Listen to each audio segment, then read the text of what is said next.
fun to go there just on a summer day and just watch the activities that are going on. There's a war memorial there that's second to none in Rhode Island. They sell bricks. I noticed my uncle had a brick there. My father must have bought it for him as a Navy fighter. They have the senior center, which I know Mr. Clifford earlier said seniors don't want to go out, they want to stay in the house and not see anybody, but that's completely false. Because lunches are sold out every day at the senior center in Smithfield. There's buses that pick them up. So they have 2 minibuses. My parents, who live in Smithfield, can pick the phone up and call the bus driver directly and ask if he would mind picking them up at their house and take them to the senior center. So those buses are on the road all day long, taking seniors back and forth to the senior center. They have a bocce court out back. They have a meeting hall on the inside. They have, my dad, who has Alzheimer's, would go over there and play pool with all the other Alzheimer guys in town who were living at home at the time. It's priceless. You ought to go watch it. Hey, what color am I? You're red. My stripes are solid. Your stripes. Next shot. Who are you? I'm on your team. Did you just come here for the first time? Absolutely. It's really, I used to volunteer to take them instead of going on the bus because I would come home feeling pretty darn good about life. These guys don't have a care in the world. They have a nasty disease, but they go and play pool every day. It's something to see. So there's so much we can do. And I know Gary has said, let's not be good, let's be great.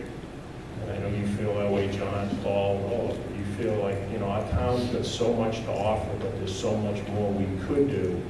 And I know funding is what it is. So hopefully there'll be some opportunities to start picking at some of these small pieces. You know, and no knock to Ray. Ray's done a hell of a job with what he's got.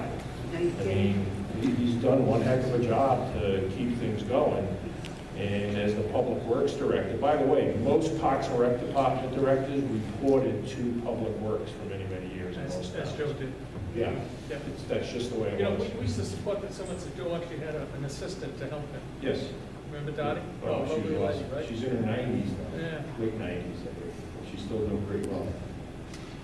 So yeah, any consideration you can give. I mean, we're excited that there's possibilities just to do some little things. Tony talked about the little red house with the shed on it. I mean, the shed was obvious, it looks like a bus stop. It was obviously put there so people wouldn't cut through there. That can be moved. Yeah, it could be moved, but, you know, just put a little sign there that says this is an entrance to Pacheco Park, so somebody walking down the sidewalk can actually go into the park that way. And then the entrance to Pacheco Park, that's obviously, like Tony said, an accident waiting to happen, so whatever we have to figure out with the owner of that property, we should negotiate with them and purchase it, do the entrance correctly. Bill, I think the key to this whole thing, call it what you want, whether name it position, anything you want, part-time, Parks and Rec, but we need somebody in that position. Absolutely. That's what we need. Yeah. All right. We need a champion that's here every month just talking about Parks and Rec. That's right. We need somebody to take, you know, make the decisions to kind of, because you guys aren't paid. And by the way, it should be pointed out that these 2 guys don't have any children in the system, but here they are. You know, none of their kids are going to be running around the parks and playing in the parks, but there they are supporting the parks and trying to get things done around here. And I got to give you credit, both of you credit for that. Thank you. But first thing we got to do, I think, is to figure out how we can. Maybe we do need a full-time. I think we're going to crawl before we can walk, right? So maybe we can start with a part-time Parks and Rec director. And I was talking with Ray about a possibility. There's a possibility that can happen through somebody just left their job, or we might be able to incorporate a couple of jobs, and one of the 2 being part-time Parks and Rec director.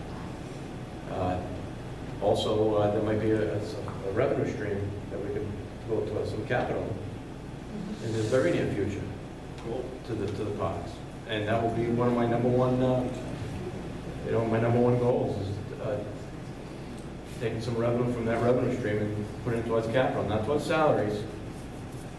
Fixing up our parks. Right? I think we can do this. Yeah, we discussed the parks as well as a potential senior facilities. We need it. Has to. And with the. I'm going to make a comment, please. So many years, this town has been penny wise and town foolish. There was always tomorrow, and everything And actually, before I even went into teaching, I used to audit senior centers all over the state. And I saw North Kingston. I saw the good, the bad, the ugly part of things. And I know people love their homes, but the socialization, North Kingston, we have, they were there, cribbage, backgammon, all different nights. And it wasn't like Meals on Wheels. They actually had like a little setup where by sandwiches, this and that. It was unbelievable. And, you know, one place, there was some, they wanted to do crafts with the peas. I had enough of that in education. But you should have seen, they had a pottery class, it was phenomenal. And a lot of them, you know, these housewives, retired professors, a conglomerate, everybody enjoyed each other's company. And, you know, I was a kid then. I'm in that position now. And it would be lovely to be able to go and some type of club where they may like it. And let me tell you. It supports the quality of life. Absolutely, absolutely. And Hannibal has a lot of ground there. But if they have a place, if the seniors have a place to go, you're still keeping them in their homes. And I don't want them segregated Huge from the tax youth. advantage to them. Absolutely. We don't want the seniors to leave town, but we No. should be giving them more opportunity to be active. Mr. McGee? Yeah, I think it could be great. I think and what we need is, we don't need a ton of money. You can do these programs for Parks and Recreation with very little money and a lot of volunteer stuff, like as far as building things and getting things together and things that we can get donated. I mean, this is such an easy fix, I think. The plumber. Yeah, but not only that, but What we need, Tommy, is what you said, but more so, people thinking about it. Ideas, right? It's been on the back burner. It's been basically forgotten for way too long. I totally agree with everything you said. And I agree, there should be a guy, but then he's gonna need some help. And I'll tell you what, I'd love to go out and volunteer and help get all this together, because I remember the way Tupperware was, the way these programs that used to work, what they did, and how little, you'd be surprised how little it takes. And it's just, nobody cares, you know? Well, look at the Pacheco Park and the Meadows, 2 buildings there. The town provided the block for those 2 buildings, and volunteers, actually it was the laborers union that came in, and at no cost built all those structures. And yet, people like Terry and her husband went in and outfitted the kitchen and the one at Pacheco Park, I believe. Yes. So, I mean, you had Little League Soccer, you had all the youth groups on the same page. We were getting grants at that time from the state legislature. Those have mostly dried up. But it was, all it took was Paul Kelly at the time, I believe, was the man in charge. And Paul went to the laborers union and said, hey, I need 2 buildings built. Next thing you know, we had 25 laborers show up, and in a matter of 2 weeks, put up the structure of Pacheco, Now, I don't know if we can use those resources anymore, but I don't see why not.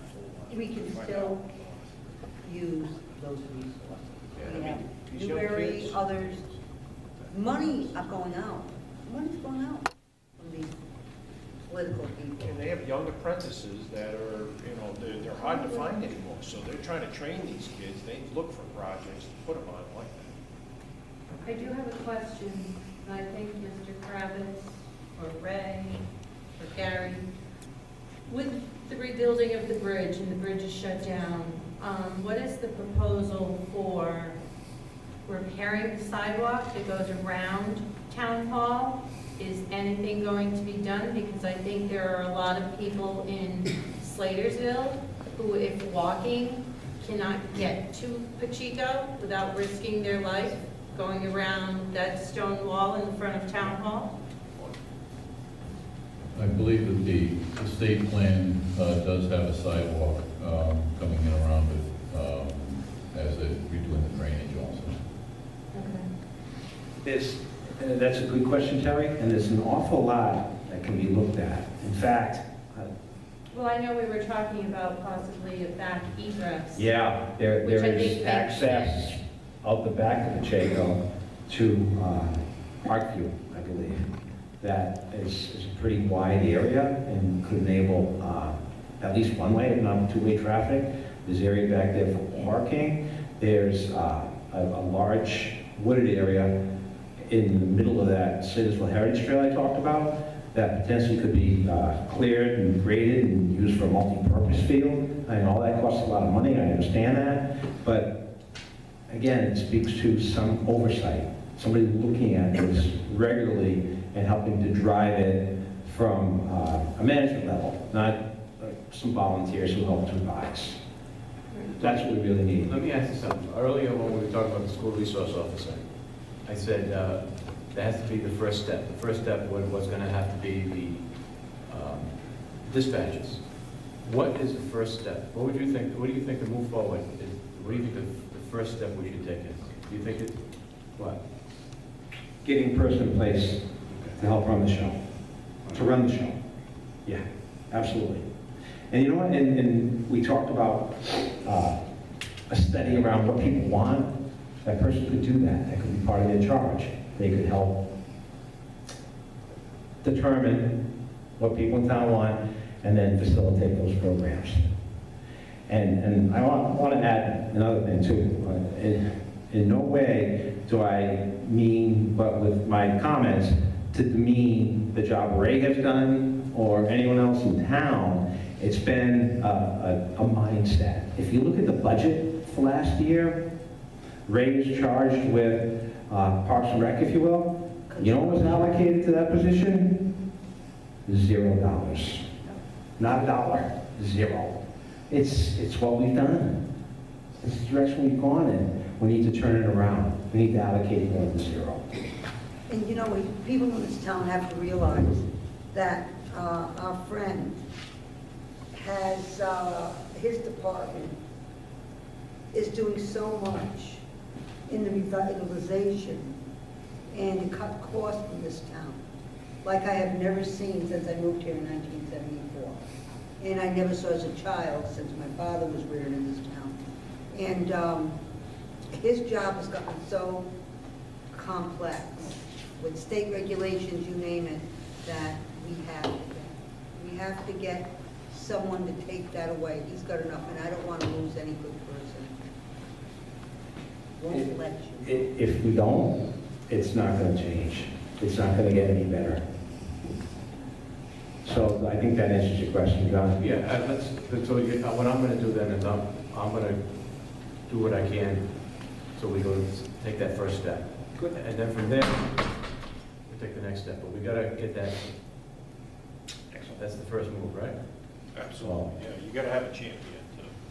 I think you should start off small, though. Yeah. You Oh, yeah, know? like part-time, absolutely. Yeah, I don't need, just start off small, see what's happening, you know, and we don't need any buildings, you know, we've got enough buildings, places that we can work with.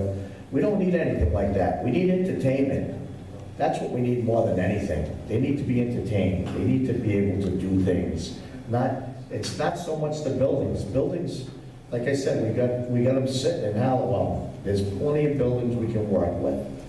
So, I mean, we don't have to spend money on that. I don't think it would cost a lot of money, but like you say, maybe part-time, see how it goes till you get the right person that you say, hey, this guy's a superstar, you know? But In Barville, I believe they share, the Parks and Rec director also is the recycling. Is that right? recycling? Might be good. Parks and Rec should recycle. Ray, the recycling coordinator left, right? Yes. All right, so that position is open, correct?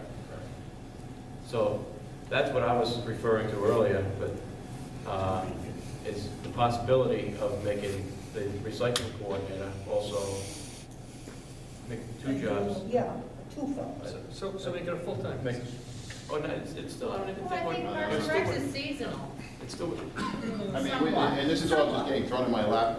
yeah, Well, So we're just talking off the It's cuff. just a conversation. Yeah. But we have explored the fact that we have an opening with this also, maybe we can merge the two to start off small and work into something bigger. But I just want to put it on the record that I was hired here in 2003 as the Parks and Recreation Director, not the Public Works Director. And I had the fun time of running this for 2 years before the building fell down, and there was all sorts of issues in Public Works. And I was sent there on an interim basis. I was appointed Public Works Director, and in the budget, the council back then eliminated that position, Parks and Recreation Director. So there hasn't been one probably since 2006. But there never was. I mean, it's a good conversation, but we're starting to reminisce about the 70s. Times have changed. Kids don't hang out at playgrounds anymore. They don't even come out of the houses. I mean, if we're going to start something, we probably should start a club for computers, because that's where the kids are doing it. They're not going to the playgrounds.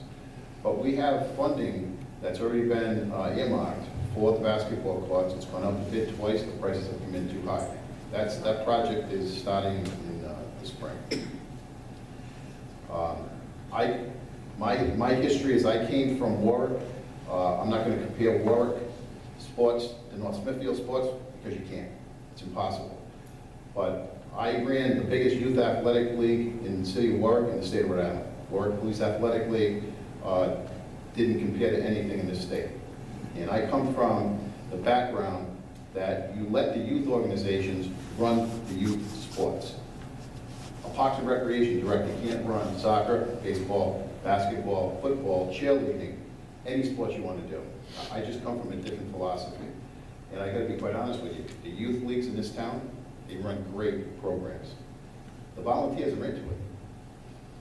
I am going to sit here, I've been sitting back, kind of chomping at the bit a little bit, but I'm going to let this flow, because we do need a person to oversee this.